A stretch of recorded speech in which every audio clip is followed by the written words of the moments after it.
신앙 고백하심으로 1월 6일 새벽 예배 시작하겠습니다. 전능하사 천지를 만드신 하나님 아버지를 내가 믿사오며 그 외아들 우리 주 예수 그리스도를 믿사오니 이는 성령으로 잉태하사 동정녀 마리아에게 나시고 본디오 빌라도에게 고난을 받으사 십자가에 못 박혀 죽으시고 장사한 지 사흘 만에 죽은 자 가운데서 다시 살아나시며 하늘에 오르사 전능하신 하나님 우편에 앉아 계시다가 저리로서 산자와 죽은 자를 심판하러 오시리라.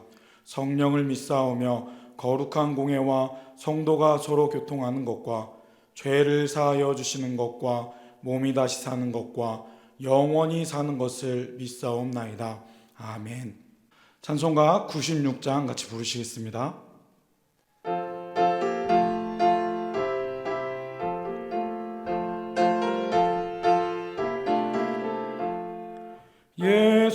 예수님은 누구신가 우는 자의 위로와 없는 자의 풍성이며 천한 자의 높음과 잡힌 자의 노임되고 우리 기쁨 되시네. 예수님은 누구신가 약한 자의 강함과 눈먼 자의 빛이시며 병든 자의 고침과 죽은 자의 부활되고 우리 생명 되시네. 예수님은 누구신가 주한 자의 정함과 죽을 자의 생명이며 죄인들의 중보와 멸망자의 구원되고 우리 평화 되시네. 예수님은 누구신가 온 교회의 머리와 온 세상의 구주시며 모든 왕의 왕이요 심판하실 주님 되고 우리 영광 되시네. 오늘 함께 보실 하나님 말씀은 누가복음 2장 41절부터 52절까지 말씀입니다. 제가 봉독하겠습니다. 그의 부모가 해마다 유월절이 되면 예루살렘으로 가더니 예수께서 12살 되었을 때 그들이 이 절기의 관례를 따라 올라갔다가 그 날들을 마치고 돌아갈 때에 아이 예수는 예루살렘에 머무셨더라. 그 부모는 이를 알지 못하고 동행 중에 있는 줄로 생각하고 하룻길을 간 후 친족과 아는 자 중에서 찾되 만나지 못함에 찾으면서 예루살렘에 돌아갔더니 사흘 후에 성전에서 만난즉 그가 선생들 중에 앉으사 그들에게 듣기도 하시며 묻기도 하시니 듣는 자가 다 그 지혜와 대답을 놀랍게 여기더라. 그의 부모가 보고 놀라며 그의 어머니는 이르되 아이야 어찌하여 우리에게 이렇게 하였느냐. 보라 내 아버지와 내가 근심하여 너를 찾았노라. 예수께서 이르시되 어찌하여 나를 찾으셨나이까. 내가 내 아버지 집에 있어야 될 줄을 알지 못하셨나이까 하시니 그 부모가 그가 하신 말을 깨닫지 못하더라. 예수께서 함께 내려가사 나사렛에 이르러 순종하여 받드시더라. 그 어머니는 이 모든 말을 마음에 두니라. 예수는 지혜와 키가 자라가며 하나님과 사람에게 더욱 사랑스러워 가시더라. 아멘. 함께 읽었던 본문의 말씀을 가지고 하나님과 사람에게 사랑받으신 예수님이란 제목으로 말씀을 전하겠습니다. 사복음서에서 예수님의 공생애 이전에 대한 기록은 별로 없습니다. 복음서의 저자들은 예수님의 공적인 사역에 중심을 두고 그 복음서를 기록했기 때문입니다. 하지만 오늘 본문에서 누가는 예수님의 12살 즈음에 있었던 한 사건을 통하여서 어린 시절에 예수님께서 어떠한 분이셨는지를 우리에게 알려주고 있습니다. 누가복음과 사도행전을 쓴 의사 누가는 예수님을 직접 만난 자는 아니었습니다. 성경 저자 중에 유일하게 유대인이 아니었던 그는 자신이 듣고 믿게 된 예수 그리스도의 생애를 기록으로 남기고 싶었습니다. 그래서 그 일이 진짜 있었던 것인지 직접 사람들을 찾아가며 현장 조사를 했던 것으로 보입니다. 그래서 다른 공간복음에서 찾을 수 없는 오늘 기록이 우리에게 전해 내려오게 된 것입니다. 오늘 이야기는 6월절에 예루살렘에 갔던 요셉과 마리아가 12살의 예수님을 잃어버렸다가 다시 찾게 된 사건입니다. 6월절이 되면 작은 도시 예루살렘은 세계 각지에서 모여드는 유대인 디아스포라들로 가득 차 있었습니다. 당시 먼 길을 이동하는 동안 강도의 위험이 있었기 때문에 요셉은 친족과 아는 자들과 함께 큰 무리를 지어 이동했습니다.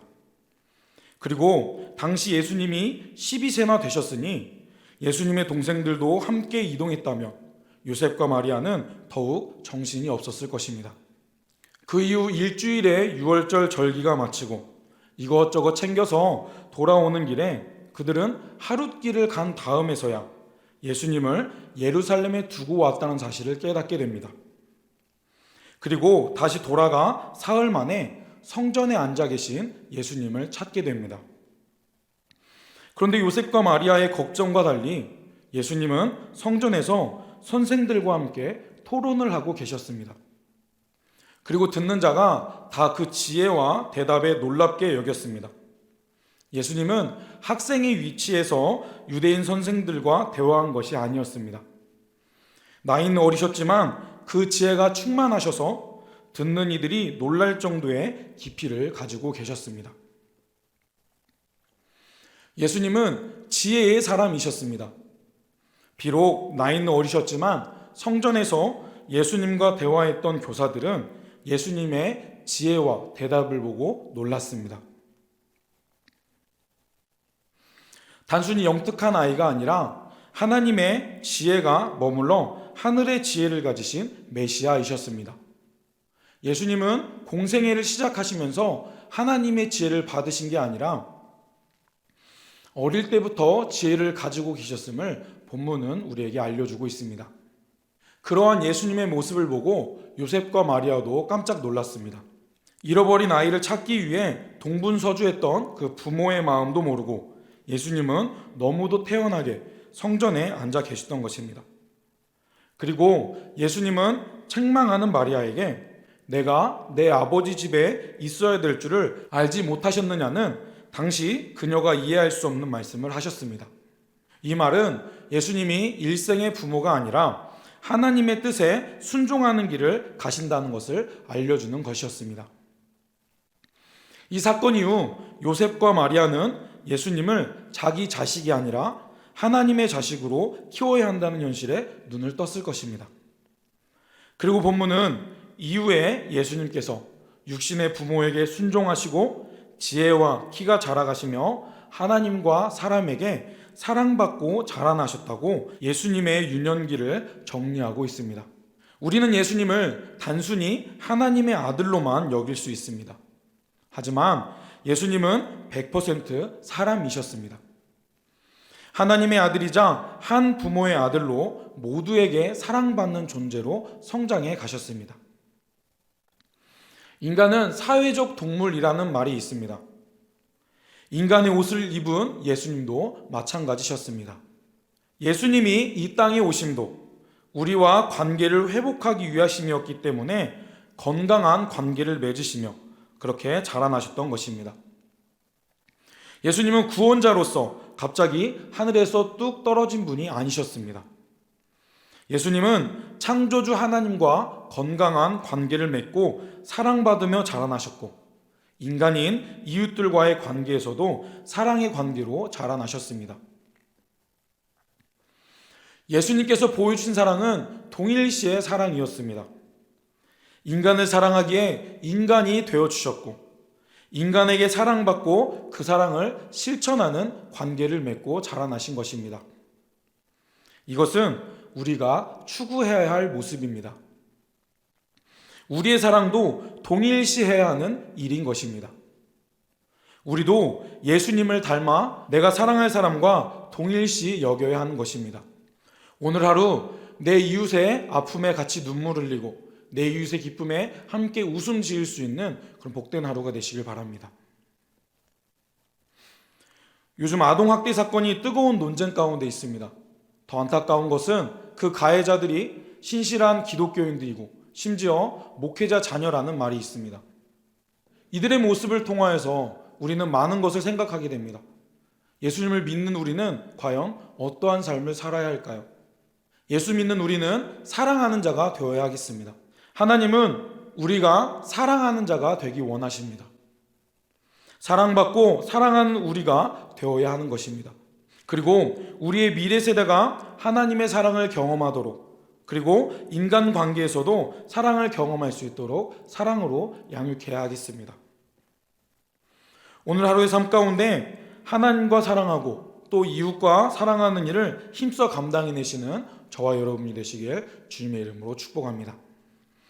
들었던 말씀 생각하시면서 합심해서 기도하기 원합니다. 사랑 없는 세상 가운데 사랑하기 위해 이 땅에 오신 그 예수님의 마음을 깊이 깨닫기 원합니다. 우리가 서로 사랑하기를 힘쓰고 사랑이 흘러넘치게 해달라고 기도합시다. 우리가 어느 곳에 있든지 주님을 바라보며 승리하고 또 코로나 상황을 속히 이겨내게 해달라고 기도합시다. 우리의 가정 또 미래 세대를 위해 기도해 주시고 개인적인 기도 제목들 놓고 이 시간 힘써 기도하겠습니다.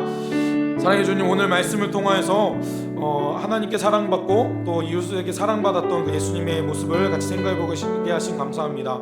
사랑 없는 세상 가운데 사랑하기 위해 이 땅에 오신 그 예수님의 사랑을 기억하며 우리가 사랑으로 우리의 삶을 채워갈 수 있도록 주님 함께하여 주옵소서. 코로나 상황 가운데 주님 은혜를 주셔서 이 모든 상황들이 순적히 해결되어질 수 있도록 은혜를 주시고 또 교회가 우리의 예배가 회복되며 하나님의 은혜가 넘쳐날 수 있도록 우리 삶 가운데 주님 함께하여 주옵소서. 우리 가정을 지켜주시고 또 우리 기도에 응답하여 주셔서 우리가 힘써 기도하며 주님 앞에 살아가는 삶의 예배자들이 될 수 있도록 우리의 삶과 동행하시고 주님 역사하여 주시옵소서.